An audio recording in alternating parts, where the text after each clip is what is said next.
Shalom, friends. It's Rabbi Jenny Solomon here at Beth Meyer Synagogue with a Mincha moment.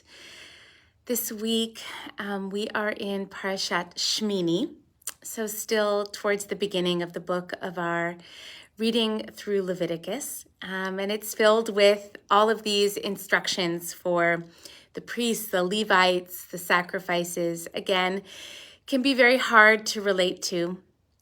But at the beginning of this Parsha, Shmini, we get a little bit of narrative section, a little bit of relationships outside of the sacrifices, and I think are connected to the sacrifices, but there's a very human element to this that I want to just bring out in terms of how it might inform our spiritual practice. So Aaron, and he has two sons, Nadav and Avihu. They are called upon to offer certain sacrificial offerings. And in the process, Nadav and Avihu decide to offer offerings above and beyond what they have been instructed. And as a result, as a consequence, they offer some strange fire offerings. And they are, in a sense, the consequence for that. The punishment is that they are consumed by an all-consuming fire and they die. And our commentators struggle. Most of them sort of try to bend and figure out what it could have been that Nadav and Avihu offered that was so horrible. And in fact, some commentators come out and say that perhaps it wasn't anything bad that they offered at all, but more that they offered something that wasn't being invited or wasn't asked for. They sort of went above and beyond in a way that wasn't helpful. And I want to relate this to a concept really that has its roots in Jewish mysticism and then gets explained and explored further within Chassidut. This idea of Ratzah v'Shov, and it comes from a line in the prophet Ezekiel.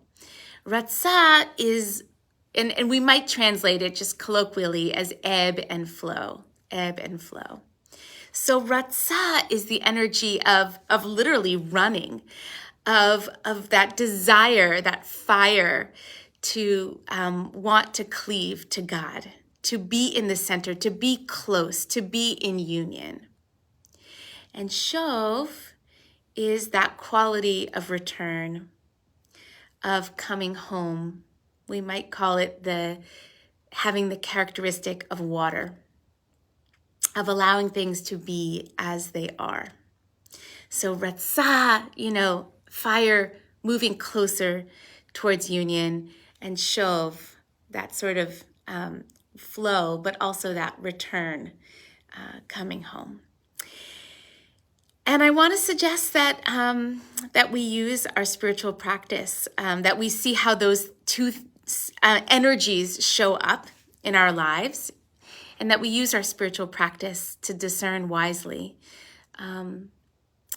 exactly where we're feeling called to be. Is it a moment to sort of listen for the call and then run after it and do what is necessary to be in a place of cleaving, of union, of sort of going the extra mile? Or is it a moment to pull back and to be in the flow as things are? And our practice gives us a little stillness and a little space to notice the difference. All right, shalom, peace everyone.